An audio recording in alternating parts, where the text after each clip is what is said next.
सी news Bharat में आपका एक बार फिर से स्वागत है। वक्त हो चुका है न्यूज बुलेटिन का। इस बुलेटिन में हम बात करेंगे बालूमाथ की, जहां निर्वाचन ड्यूटी में लगे सरकारी कर्मियों ने पोस्टल बैलेट के माध्यम से किया मतदान। आगे चर्चा होगी बहराइच की, जहां सीएम योगी ने आनंद गौड़ के समर्थन में विपक्ष पर बोला हमला। आगे बात करेंगे कौशाम्बी की, जहां परशुराम जयंती पर निकाली गई झांकी। और भी तमाम खबरों पर आइए करते हैं विस्तार से चर्चा।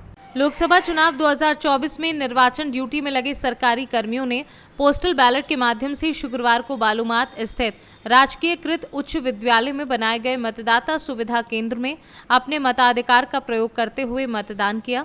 जिला निर्वाचन अधिकारी सह उपायुक्त लातेहार गरिमा सिंह के निर्देश पर चतरा लोकसभा तथा अन्य लोकसभा क्षेत्र के सरकारी कर्मियों के अलग अलग 2 मतदान केंद्र बनाए गए थे। अन्य लोकसभा क्षेत्र में 55 वोटर बालूमाथ प्रखंड से नामित थे।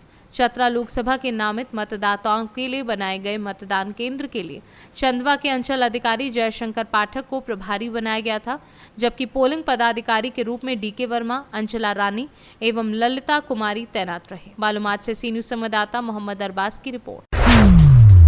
उत्तर प्रदेश के मुख्यमंत्री योगी आदित्यनाथ आज बहराइच लोकसभा से भाजपा प्रत्याशी आनंद गौड़ के समर्थन में जिले की महसी विधानसभा में जनसभा को संबोधित किया। जनसभा के दौरान उन्होंने कांग्रेस समेत सभी विपक्षी पार्टियों पर हमला बोलते हुए कहा कि इन लोगों ने देश के महापुरुषों का अपमान किया है, वो चाहे महाराणा प्रताप हो, महाराजा सुहेलदेव हो या अंबेडकर हो। उन्होंने कहा कि बहराइच की ये वो पावन भूमि है जहां पर सोमनाथ के गुनहगार विदेशी आक्रांता सैयद सालार मसूद को महाराजा सुहेलदेव ने मौत के घाट उतारा था। देश की आज़ादी के बाद चाहे कांग्रेस हो या सपा, किसी ने भी उन्हें सम्मान नहीं दिया, क्योंकि उनको डर था कि कहीं उनका वोट बैंक नाराज हो जाए। लेकिन हमने इसी पावन भूमि पर उनका भव्य स्मारक बनाने का कार्य किया। जनसभा स्थल पर खड़े बुलडोजर लोगों के आकर्षण का केंद्र बने रहे। बड़ी संख्या में लोग बुलडोजर पर खड़े होकर सीएम योगी का भाषण सुनते नजर आए। आखिर महाराज सुहेलदेव का स्मारक कांग्रेस ने क्यों नहीं बनाया? समाजवादी पार्टी ने क्यों नहीं बनाया? बहुजन समाजवादी पार्टी ने क्यों नहीं बनाया? क्योंकि उन्हें भय था कि सालार मसूद गाजी के भक्त कहीं उसका वोट बैंक न खिसक जाए, इसलिए उन्होंने महाराज सुहेलदेव की विस्मृत करने का काम किया। बहनों और भाइयों, ये वही व्यक्ति है जिसने भगवान सोमनाथ के गुनाहगार को सालार मसूद को मौत के घाट पार करके उसकी कब्र इसी बहराइच में डालने का काम किया था। बहराइच से सी न्यूज संवाददाता कृष्णचंद्र शुक्ला की रिपोर्ट। खबर भदोही से है, जहां कोइरौना थाना अंतर्गत कोनिया के ग्रामीणों ने लोकसभा चुनाव का बहिष्कार करने की घोषणा कर दी है। सैकड़ों की संख्या में लोग डेंगुरपुर, धनतुलसी, गंगा घाट पहुंचे और पुल निर्माण को लेकर प्रदर्शन किया। नारेबाजी करते हुए लोगों ने चुनाव बहिष्कार की बात कही। बता दें, कोनिया क्षेत्र में पुल नहीं होने से ग्रामीण एमपी बिहार काशी मिर्जापुर जाने के लिए 125 किलोमीटर से भी ज्यादा दूरी तय कर रहे हैं। यही वजह है कि 25 मई को होने वाले मतदान का बहिष्कार करने की घोषणा ग्रामीणों ने कर दी है। भदोही जिला मुख्यालय से लगभग 55 किलोमीटर दूर स्थित विकास की दृष्टि से अति पिछड़े क्षेत्र के रूप में कोनिया जाना जाता है। इस क्षेत्र में कई दशक गुजर गए, बावजूद इसके 50 से अधिक गांवों के 2 लाख से भी अधिक लोगों को आज तक मूलभूत सुविधाएं मुहैया नहीं हो पाई हैं। यही वजह है कि ग्रामीणों ने 25 मई को होने वाले मतदान का बहिष्कार कर दिया है। भदोही से सी न्यूज संवाददाता सुनील की रिपोर्ट। कई सालों से कौशाम्बी जिला में परशुराम भगवान की यात्रा निकाली जाती है। आज के दिन परशुराम भगवान की जयंती है। इस यात्रा में ब्राह्मण लोग ज्यादा शामिल होते हैं और साथ में सभी जाति वर्ग लोग भक्त भी रहते हैं।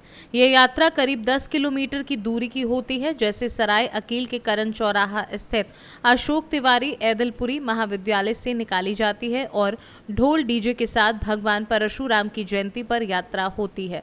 जिले भर से जुटे लाखों की संख्या में ब्राह्मण समाज के लोगों ने परशुराम जयंती पर अपने विचार व्यक्त किए व शोभा यात्रा में शामिल हुए। इस शोभा यात्रा में कार्यक्रम में पूर्व ब्लॉक प्रमुख धर्मेंद्र पांडे, गौरव करवरिया, ऋषभ मिश्रा, ब्रह्मदेव मिश्रा, योगेंद्र त्रिपाठी आदि लोग शामिल थे। कौशाम्बी से सी न्यूज संवाददाता नवदीप त्रिपाठी की रिपोर्ट।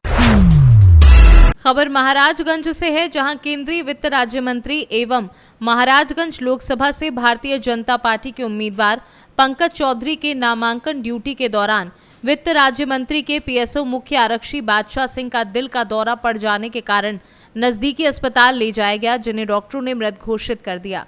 जानकारी के मुताबिक उन्हें तीसरा अटैक हुआ। वहीं बादशाह सिंह मूल रूप से देवरिया जनपद के बनकटा थाना अंतर्गत ग्राम अहिरौली बघेल के निवासी थे। शव को अंतिम परीक्षण हेतु भिजवाया गया है। पुलिस अधीक्षक महाराजगंज द्वारा परिजनों से मुलाकात की गई तथा उन्हें हिम्मत और साहस प्रदान करते हुए हर संभव सहायता एवं मदद उपलब्ध कराने हेतु आश्वस्त किया गया। अग्रिम कार्यवाही प्रचलित है। वहीं वित्त राज्य मंत्री पंकज चौधरी ने दुख जताते हुए कहा कि हम उनके परिवार के साथ खड़े हैं। महाराजगंज से सी न्यूज संवाददाता अंगद शर्मा की रिपोर्ट। पलामू जिले के सतपरवा थाना क्षेत्र के खामडी गांव के पास दो बाइक में आमने सामने टक्कर हो गई, जिसमें 3 लोग जख्मी हो गए। घटना की सूचना सतबरवा थाना पुलिस को दी गई। सूचना मिलते ही सतबरवा पुलिस घटनास्थल पर पहुंची और ग्रामीण व प्रशासन की मदद से घायल तीनों लोगों के इलाज के लिए नवजीवन अस्पताल तुम्बागढ़ा भेजा गया। वहीं घायल लोगों की पहचान मानसूती गांव के रहने वाले सुखन सिंह, अजय सिंह और एक युवक मनिका की है, जो कि डाल्टेनगंज से इलाज कराकर घर लौट रहा था। झारखंड से सी न्यूज संवाददाता विक्रम यादव की रिपोर्ट। खबर कैमूर जिले के रामपुर प्रखंड अंतर्गत ग्राम पंचायत खरेंदा के तराव गांव से है, जहां एलएस कुमारी विजया के कुशल नेतृत्व में मतदाता जागरूकता रैली निकाल घर घर जाकर मतदाताओं को 1 जून को लोकतंत्र के महापर्व में अपना मतदान निश्चित रूप से करने की अपील की गई। साथ ही आंगनवाड़ी सेविका सहायिका द्वारा सभी महिलाओं के हाथ में मेहंदी रचाते हुए खूबसूरत रंगोली के माध्यम से मतदान के प्रति ग्रामीणों को जागरूक किया गया। साथ ही सभी मतदाताओं को बूथ तक पहुंचाने का संकल्प लिया। कैमूर से सी न्यूज संवाददाता राम प्रवेश तिवारी की रिपोर्ट। खबर मोतिहारी से है, जहां पूर्वी चंपारण जिले के घोड़ा सहन प्रखंड क्षेत्र के समनपुर पंचायत अंतर्गत गणेश नगर अररिया गांव से दीघा जाने वाली सड़क पर हमेशा जल जमाव रहने से ग्रामीणों में आक्रोश व्याप्त है। पहली बारिश में ही सड़क कीचड़मय हो गई है। जगह जगह गड्ढों में पानी भरा हुआ है, जबकि लोगों का आवागमन का एकमात्र साधन यही सड़क है। बारिश के समय में ये सड़क टापू में तब्दील हो जाती है। स्थानीय ग्रामीणों ने विरोध प्रदर्शन करते हुए जनप्रतिनिधियों पर भेदभाव का आरोप लगाते हुए कहा कि ये क्षेत्र काफी पिछड़ा हुआ है। सैकड़ों की तादाद में बच्चे विद्यालय पढ़ने जाते हैं, मगर जनप्रतिनिधियों व प्रशासन की लापरवाही के कारण यहां सड़क पर करीब 5 वर्षों से जल जमाव है। रात के अंधेरे में लोगों को किसी भी गंभीर हालत में भारी जोखिम उठाना पड़ता है। सड़क से आने वाले कई बाइक सवार गिरकर चोटिल हो जाते हैं, लेकिन अब तक समस्या का निदान नहीं निकल सका है। ग्रामीणों ने बताया कि अगर प्रशासन द्वारा जल्द से जल्द समस्या का समाधान नहीं किया गया तो आगामी 25 मई को होने वाले लोकसभा चुनाव का सभी ग्रामीण बहिष्कार करेंगे। कौन गांव है? गणेश नगर अररिया। कितना दिन से रोड खराब है? रोड खराब 5 साल से है। अभी तक कोई नहीं बना कोई सारा नेता यहाँ पे नहीं करता। वोट के लिए सब दौड़ता है माधरचोद। तो रोड बनेगा तो वोट दीजिएगा कि नहीं? रोड बनेगा तो वोट क्यों नहीं देंगे? जब माधरचोद रोड नहीं बनाएगा, कोई भी माधरचोद, लालू हो चाहे मोदी हो, माधरचोद चाहे नीतीश सरकार हो, उससे का डर है। मेरा नाम जीतन शाह हुआ, गणेश नगर अररिया का, और बाप का भी नाम उठा सा। रोड पूरा डिक्लेयर बात बात करते हैं। रोड नहीं बनेगा तो वोट नहीं दीजिएगा? नहीं, माधरचोद को जूता से मारेंगे हम यहाँ पे। नाला का व्यवस्था सही नहीं होगा ना, जब तक हमारा रोड सिस्टम में नहीं रहेगा। मैंने कब से नाला नहीं बनाया? नाला देखिए, आधा यहाँ तक बन गया है, आधा वहाँ तक बन गया है। नाला का पानी निकलने का कहीं जगह नहीं है, तो रोड पे ही पानी रहेगा। दोनों तरफ, दोनों साइड जादू जी का बेल्ट है। इधर नाला का पहले बंदोबस्त होना चाहिए, तब जाके हमारा रोड सुरक्षित रहेगा और हमारा समाज सुरक्षित रहेगा। इस चीज को मैंने कितना दिन से यहाँ पर रोड खराब है? रोड हमारे यहाँ लमसम 5 साल से खराब हुआ है।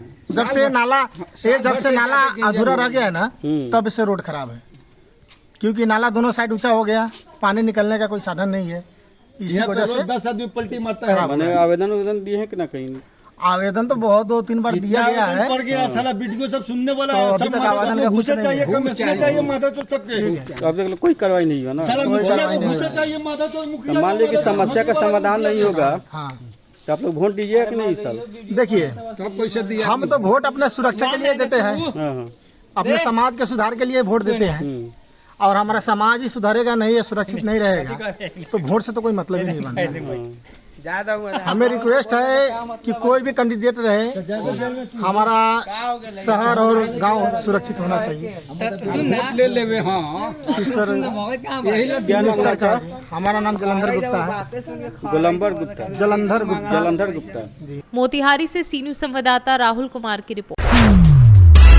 पलामू संसदीय क्षेत्र में चौथे चरण के चुनाव जैसे जैसे दिन नजदीक आ रहे हैं वैसे वैसे नेताओं की सरगर्मी तेज होती जा रही है। वहीं बिहार विधानसभा के प्रतिपक्ष नेता सह पूर्व डिप्टी सीएम तेजस्वी यादव ने पलामू संसदीय क्षेत्र के प्रत्याशी ममता भूया के पक्ष में धुआंधार प्रचार किया और जनसभा को संबोधित किया। जनसभा को संबोधित करते हुए तेजस्वी ने कहा कि 10 साल के शासनकाल में प्रधानमंत्री नरेंद्र मोदी ने झूठ के सहारे राज किया है। उन्होंने कहा कि उनके द्वारा किए गए कोई भी वादे पूरे नहीं किए गए। तेजस्वी यादव ने कहा कि इंडिया गठबंधन की केंद्र में सरकार बनी तो गरीब घर की बेटियों को प्रतिवर्ष 1 लाख रुपए और गैस सिलेंडर 500 रुपए में मिलेंगे। वहीं प्रतिवर्ष 1 करोड़ लोगों को नए रोजगार के अवसर प्रदान किए जाएंगे। पलामू से सी न्यूज संवाददाता मिथिलेश विश्वकर्मा की रिपोर्ट। फिलहाल न्यूज बुलेटिन में बस इतना ही। देश दुनिया की तमाम खबरों की जानकारी के लिए आप देखते रहें सी न्यूज भारत। हर खबर आपके साथ, आपके हाथ।